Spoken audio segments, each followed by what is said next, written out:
The Vorith had ruled for 11,000 years. Theirs was not merely an empire. It was a theology of dominance, written in the wreckage of worlds and the silence of species that had once looked up at their own stars and dared to dream. 47 star systems sworn under the Crimson Compact, 900 billion souls paying tribute in ore and silence and breath. They had not always been conquerors. Once, long ago in the fossil records of their own homeworld, the Vorith had been prey, small, scurrying things with too many limbs and not enough teeth. But that was before they discovered that the universe rewarded those willing to take. And the Vorith had been taking ever since. When the Vorith High Council convened, galaxies held still. The chamber itself was a monument to intimidation. Carved from the hollowed core of a captured asteroid and dragged into geosynchronous orbit above Vorith Prime, it was a place where the light never changed and the air always smelled of burnt ozone and old power. The walls were lined with the preserved banners of conquered peoples, thousands of them, each one a species that had once flown that flag with pride, with hope, with the particular defiant optimism of a civilization that believed itself special. The Vorith had collected them the way a child collects insects, carelessly and without malice, which somehow made it worse. Supreme Archon HFY was 170 years old and had personally overseen the annexation of 11 worlds. He settled into the obsidian throne at the head of the council table and regarded the holographic globe turning slowly in the air before him. Small, blue-green, smeared with white cloud and brown continent. Unremarkable in every measurable way. Third rock from a middling yellow star in an unfashionable spiral arm. So far from the galactic core that the nearest Vorith outpost was a 14-cycle journey at standard warp. "This is what concerns you," he said. His voice carried the particular flatness of a being who had not been genuinely surprised in decades. This speck, Legate Sunmar, was the youngest member of the council by 40 years, and she was the only one who had actually read the full intelligence briefings rather than the executive summaries. She was beginning to understand, the only one in the room who was even slightly worried. She shifted in her seat. "Archon, the reports indicate several anomalous characteristics that our standard assessment models may be underweighting. The reports indicate a Type 0.7 civilization still burning fossil carbons," HFY said, without looking up from the globe. "They have not unified under a single government. They have no energy shielding. They have no orbital defense grid. Their fastest spacecraft travel at a fraction of a percent of light speed. Their most powerful weapons are chemical and nuclear, both of which our hull plating has been rated to withstand since before any of us were born." He finally looked up. "They have been pointing radio signals at the sky for less than 200 years, and not one of those signals contains anything more sophisticated than entertainment broadcasts and weather data. They have something called the Internet," Sunmar said quietly. Laughter moved through the council chamber like a wave. Old laughter, the kind that comes from having won too many times, from having confused familiarity with understanding. Greth Khan, the warlord, laughed loudest of all. He was 312 years old, built like a siege engine wrapped in chitin, and he had a scar running from his upper left jaw to his lower right collarbone that he had received during the pacification of the Kalari homeworld. He wore it the way some beings wear medals. "A communications network," Grethkin said, still chuckling. "How precious. The Kalari had a communications network. The Mun Confederacy had a communications network. The Dresh had 17 of them, all incompatible with each other, and they still fell in 4 days." He leaned forward, all 4 arms spread wide on the table. "I have studied every species this council has ever annexed. I know the pattern. I know the shape of a civilization that can be broken, and I am looking at one right now." He stood. It was unnecessary. The Vorith had sound systems perfectly capable of carrying a voice, but Grethkan had always believed in the theater of power. "I will wager my holdings," he announced. "My estates on Vorith Prime, all 3 of them. My personal dreadnought fleet, all 9 vessels. My seat on this council." He paused to let that land. "I bet the whole of it that this pale blue speck falls within one of their planetary rotations. One of their days. 24 of their hours." The chamber was silent for exactly 4 seconds. Then everyone took the bet. Samar did not. She sat very still, looked at the small blue globe still turning patiently in the air above the council table, and felt the specific, cold dread of someone who has read all the footnotes that everyone else has skipped.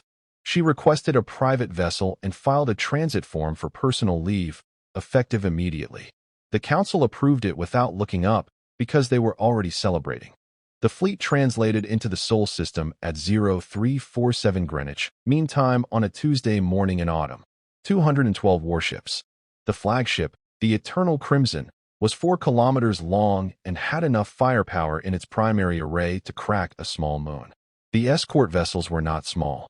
The dropship complement carried 600,000 Vorith ground troops, battle-hardened veterans of a dozen annexation campaigns, equipped with weapons that fired coherent plasma at 3,000 rounds per minute.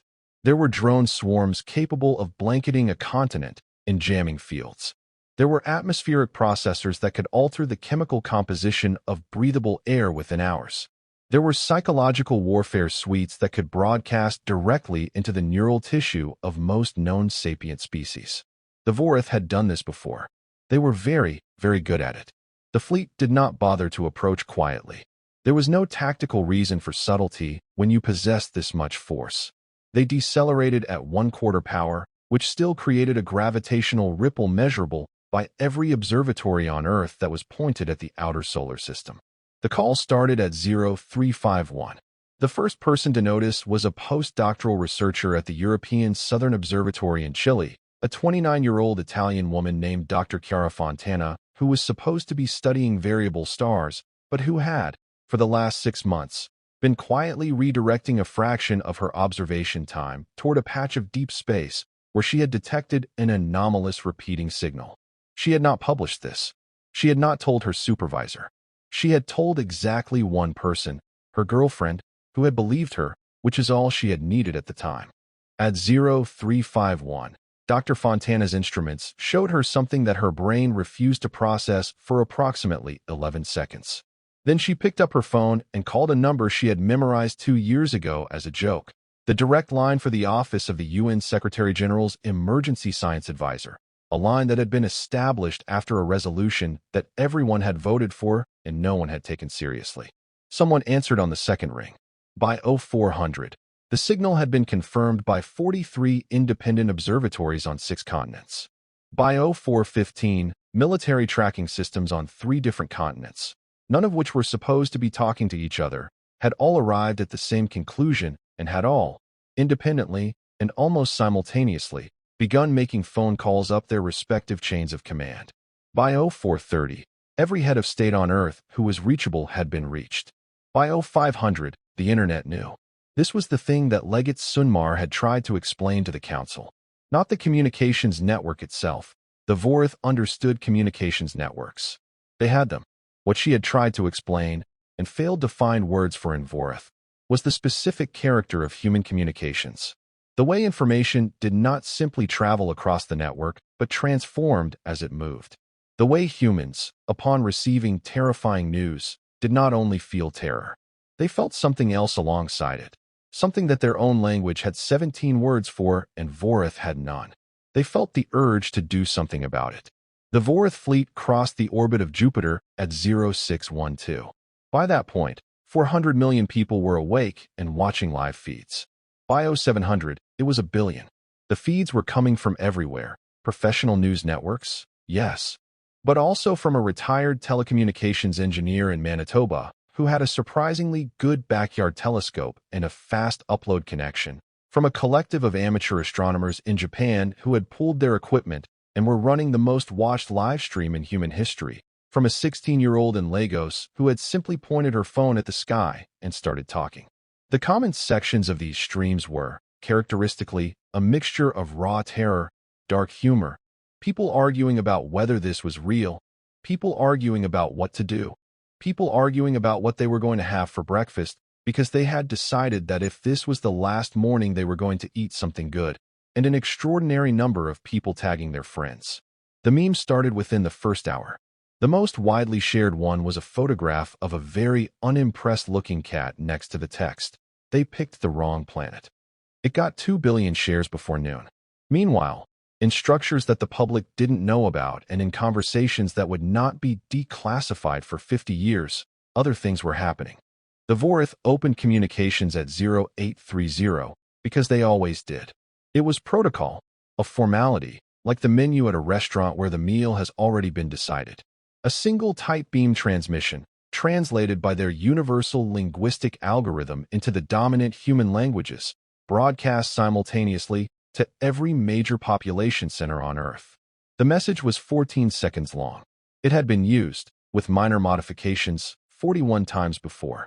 It informed the inhabitants of the target world that they were now a territory of the Vorith Crimson Compact, that resistance was not only futile but inadvisable as it would result in disproportionate casualties, and that full cooperation would be rewarded with a relatively painless transition to their new status as a subject people.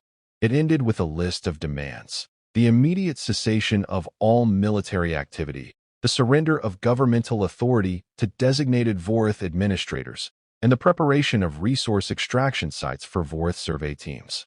The Vorith waited. They were expecting either silence or a panicked, poorly organized response.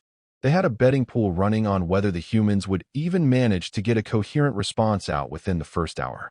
Most of the fleet's officers had bet no. What they got, 11 minutes later, was a broadcast on every frequency the Vorith fleet was monitoring. The voice was calm. Translator algorithms identified the speaker as a human female, mid-40s, speaking in a language called English, the most widely spoken human language, chosen specifically because of that. She introduced herself as the Secretary-General of the United Nations, which the Vorith's briefing files identified as the closest thing humanity had to a unified governmental body, though the files noted it had very limited actual authority. The files had not been updated recently. "We have received your transmission," she said. "We have considered your demands. Our response is no. We will not be surrendering. We will not be ceasing military operations. We will not be preparing resource extraction sites." She paused. "We would like you to know that we understand exactly what you are. We have been watching you approach for 6 hours. We have analyzed your fleet composition, your energy signatures, your drive technology, and the electromagnetic history of your transit through our outer system. We know approximately what you are capable of. We are choosing to resist anyway." Another pause. "We would also like you to know that you have made an error. Not a tactical error. You may well be right that you can overwhelm our current defenses. You have made a deeper error. You have assumed that our defenses are the most important thing about us." Her voice did not waver. "They are not. Come and find out what is." The broadcast ended. Grethkin listened to the translation twice. Then he laughed, not the old, familiar laugh of the council chamber, but something slightly more uncertain. "Bravado," he said. "It is always bravado at the end. It doesn't matter. Begin the approach." What the Vorith had not understood, because no species they had ever encountered had given them reason to understand it, was the specific relationship between humans and the concept of a deadline. Every other species the Vorith had annexed had responded to the approach of an overwhelming fleet in one of three ways. Some had panicked, devolved into internal conflict, and spent their final hours fighting each other rather than the invaders. Some had frozen, governments paralyzed by the impossibility of the situation, militaries waiting for orders that never came, populations numb with shock. Some had attempted organized resistance, which was admirable but almost always insufficient, because resistance requires preparation and preparation requires time, and the Vorith had learned long ago that arriving without warning and moving fast was the most reliable way to prevent meaningful opposition from coalescing. The Vorith had never encountered a species that treated a deadline like a productivity tool. Human beings, for reasons deeply embedded in their evolutionary history and cultural development, respond to a clearly defined, immovable time limit with a ferocity of focus that is, by any objective measure, genuinely alarming. The knowledge that there are 24 hours, now 18, now 12, does not paralyze humans. It clarifies them. It burns away everything that is not immediately relevant and leaves behind something very pure and very dangerous, a species-wide decision that this, right now, is the moment that matters. By the time the Vorith fleet crossed the orbit of Mars, 6 hours into the approach, the following things had already happened. Every military force on Earth had been placed on maximum readiness by its respective government. For the first time in human history, these forces were not oriented against each other.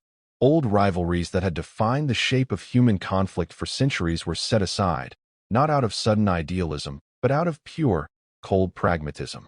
The species-level threat was obvious. The required response was obvious. Humans, when the problem is clear enough and the stakes are high enough, can be surprisingly good at setting aside disagreements in favor of survival. The engineers at 17 different aerospace facilities on 4 continents, most of whom had spent their careers working on projects that moved at the geological pace of government procurement, were now working on problems they had been quietly thinking about for years: how to militarize orbital space, how to use existing satellite infrastructure as a weapons platform, how to repurpose civilian rocket technology. They were working with a shared dataset being assembled in real time, pulling in contributions from engineers, physicists, and researchers who had never met, who lived on different continents and didn't speak the same language, who were communicating through translation software and shared digital workspaces. They were working very fast, in a series of data centers distributed across 3 continents. Some of humanity's most capable artificial intelligence systems had been given a single directive and essentially unlimited computational priority: analyze the Vorith energy signatures, drive technology, and weapons emissions that had been observed during the fleet's transit, and identify vulnerabilities. The AI systems were not, by this point in human history, the science fiction superintelligences that people had once feared or hoped for.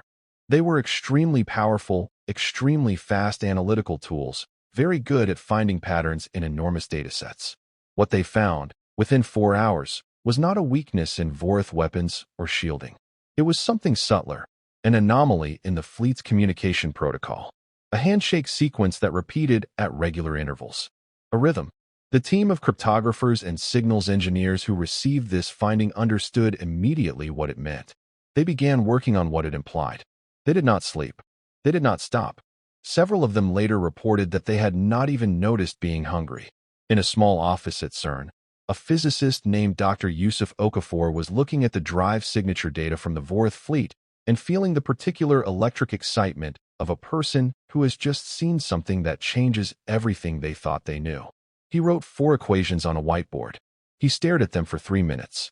He took a photograph of the whiteboard and uploaded it to a shared workspace that contained, at that moment, 412 physicists who were all looking at the same data. The response time was 11 seconds.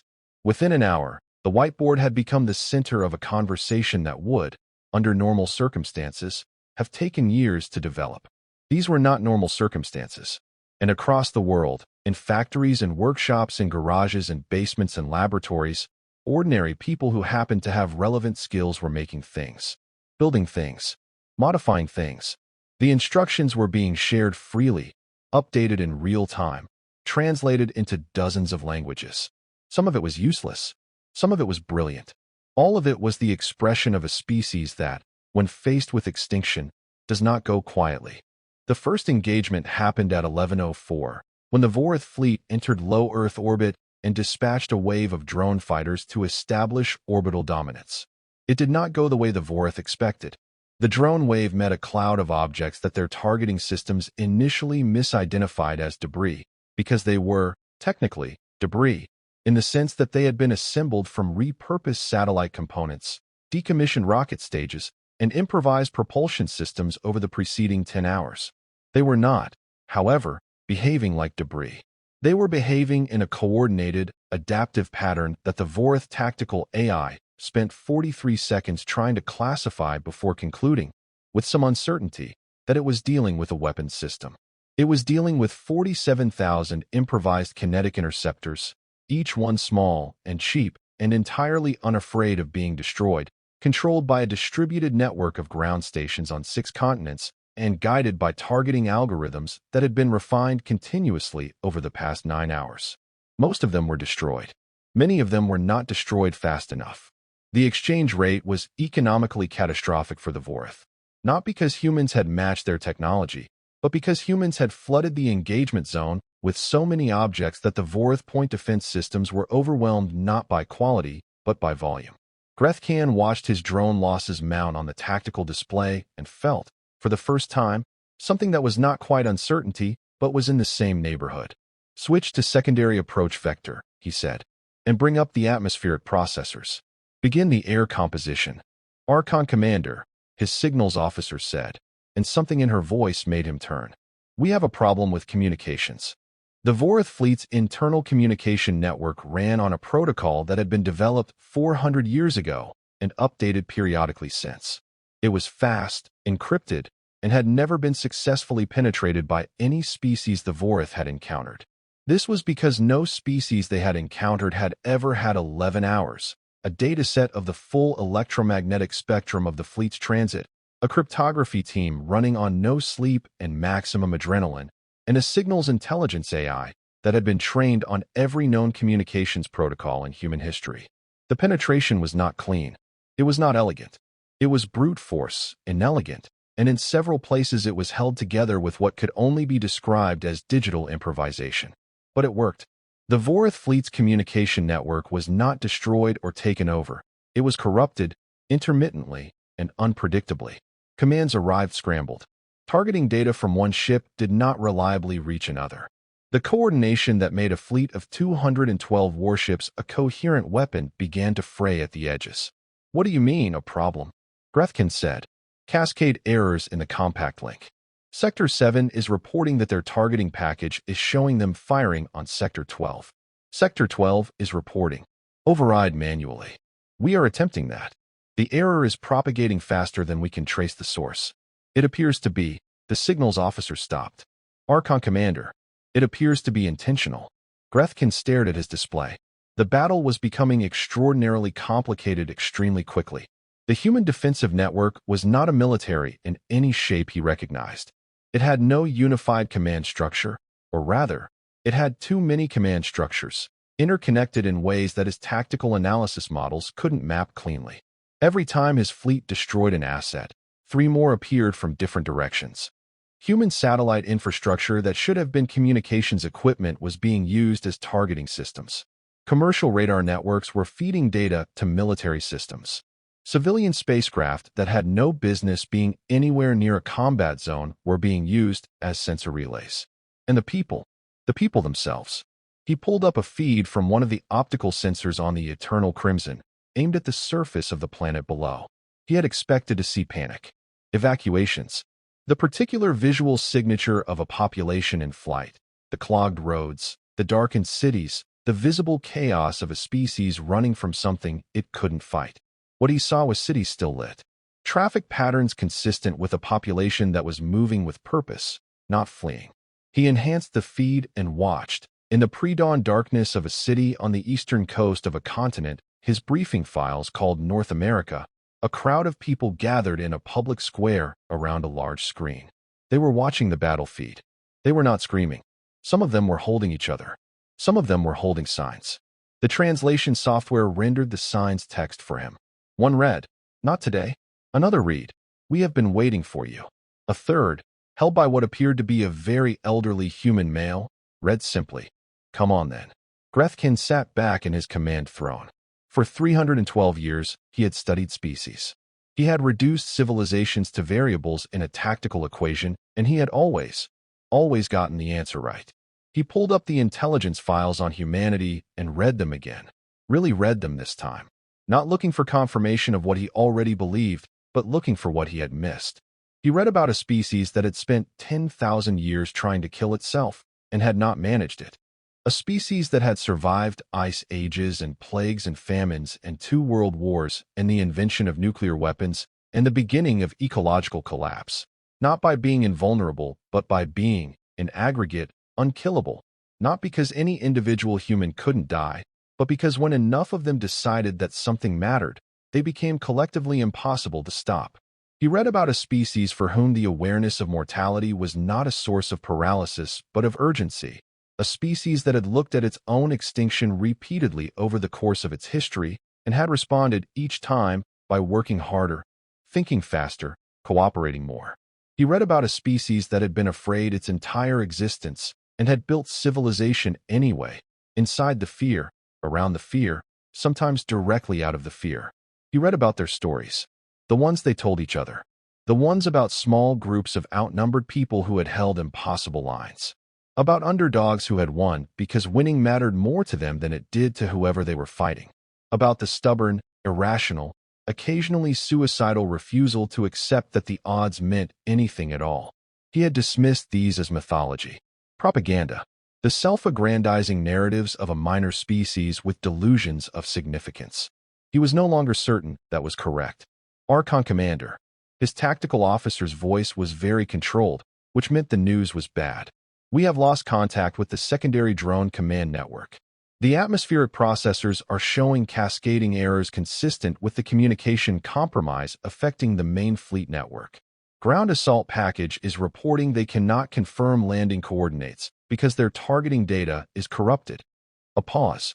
We are also detecting a large number of objects rising from the surface. Classification is uncertain. They appear to be, Archon Commander, they appear to be using every launch-capable vehicle they have. Military and civilian both. There are commercial cargo rockets in that formation. There are vehicles that our classification system has never seen before.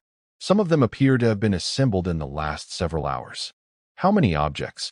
Total count is currently 4,000 and rising. Another pause. Still rising.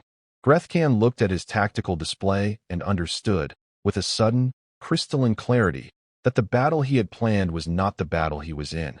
He had planned to fight a civilization. He was fighting a species, the full, entire, undivided weight of a species that had decided this was the moment and had put everything into it. Not just its militaries, not just its governments, all of it. Every engineer, every scientist, every programmer, every amateur with a telescope and a fast internet connection and something to contribute. 8 billion individuals, each one making a decision, each decision feeding into a collective response that was not coordinated in any way the Vorith tactical models could recognize as coordination, but was somehow more coherent than coordination. It was something else, something the Vorith language didn't have a word for. The closest Vorith concept was frenzy, but frenzies were chaotic, self-destructive, ultimately ineffective. This was not a frenzy. This was organized, adaptive, getting faster, getting smarter in real time. And it was angry in the particular way of something that has been given a very specific deadline and has decided that the deadline is unacceptable. He opened a channel to the council back on Vorith Prime. The signal was already partially corrupted, but it got through. I am requesting tactical support, he said. The council's response took 11 minutes to arrive through the degraded communication network. When it came, it was not what he had expected. It was laughter, not the old, comfortable laughter of the council chamber. Something thinner, something that was trying to be confident and not quite making it. You have 212 warships and 600,000 ground troops, Archon HFY said, against a Type 0.7 civilization. Handle it. The channel closed. Grethkan looked at his tactical display for a long moment. Then he looked at the feed from the planet's surface. The crowd in the square was still there, still watching. The elderly human with the sign was still holding it up. He made a decision that, in 312 years, he had never once made before. Signal the fleet, he said quietly. All stop. The ceasefire request was transmitted at 1347. In the hours that followed, in the high councils of a dozen nations, and in the makeshift operations centers that had sprung up in universities and government buildings, and, in at least 3 documented cases, people's living rooms, humans debated what to do with it. There were those who said to refuse, to push, to take advantage of whatever had made the most powerful fleet ever to visit their solar system, asked to stop. There were those who said to accept immediately, before anything changed, before more people died. There were those who said to negotiate from a position of maximum possible strength and extract every possible concession. The Secretary General, who had not slept in 21 hours, listened to all of these arguments and then made a decision that historians would debate for the next 2 centuries. She accepted the ceasefire and opened negotiations, not because she trusted the Vorith, not because she thought the threat was over, but because she understood, in the way that people who have stayed up all night with a problem sometimes understand things with a strange, bleached clarity, that the point had already been made. It had been made not by any single weapon or strategy, but by the simple, undeniable fact that humanity had not fallen, had not broken, had not fragmented into its constituent squabbling nations and tribes when the pressure came. It had done the opposite. It had compressed, the way carbon compresses, and hardened into something unexpected. The negotiations took 6 weeks. They were the strangest 6 weeks in human history. The Vorith fleet remained in orbit, a constant presence on every telescope and radar and naked eye that looked up. The humans continued to work, building, improving, developing, because that is what humans do when they have a problem that isn't solved yet. The Vorith watched them with a growing, somewhat uncomfortable respect, and the specific unease of a predator that has discovered its prey has been quietly building teeth this entire time. Greth Can attended every session. He had lost his bet, his estates, his fleet, and his council seat, and he did not particularly care about any of it. He was occupied by a question that had replaced all his other thoughts. At the end of the 3rd week, in a quiet moment between formal sessions, he found himself alone with the Secretary General's Chief of Staff, a small, intense human man who had somehow gotten through 6 weeks of existential crisis on bad coffee and apparent good humor. "I need to understand something," Grethkin said. The Chief of Staff looked at him. "Okay, you had 11 hours. Grethkan's translator rendered this in flat, precise English. "From first contact to first engagement. 11 hours. In that time you coordinated a multi-domain response across a fragmented political system, compromised our communication network, deployed improvised countermeasures we could not classify, and maintained a civilian population cohesion that our psychological models predicted would collapse within 3 hours." He paused. "How?" The Chief of Staff was quiet for a moment. He appeared to be thinking about how to answer. "Have you ever had a deadline you absolutely couldn't miss?" he said. "I do not experience time pressure in the way you appear to." "Right." Another pause. "Okay, so? The thing is, we're not a unified species. We fight each other constantly. We have been fighting each other for as long as we have existed. We're bad at agreeing. We're bad at sharing. We're bad at long-term thinking." He smiled, and it was a tired smile but a real one. "But there is one thing, one specific thing, that we are genuinely, extraordinarily good at. When something threatens all of us, when the thing that's coming doesn't care which flag you fly, or what language you speak, or what you believe. When the deadline is real and everyone can see it." He looked up at the ceiling, or possibly threw it at the fleet still holding orbit above them. "We become something else. Briefly, we become something that evolution made us to be. I think, back when we were very small and very scared, and there were things in the dark that wanted to eat us." "What do you become?" Grethkin asked. The Chief of Staff thought about it. "Together," he said finally. "We become together." Back on Vorith Prime, the Council watched the conclusion of negotiations, watched the treaty being signed, watched the Vorith fleet, their fleet, negotiate withdrawal terms with a species they had meant to conquer in a day. The wagers were paid out in tense, humiliated silence. Legate Sunmar, who had returned from her personal leave and resumed her seat, watched her colleagues absorb their losses and felt something that was not quite satisfaction.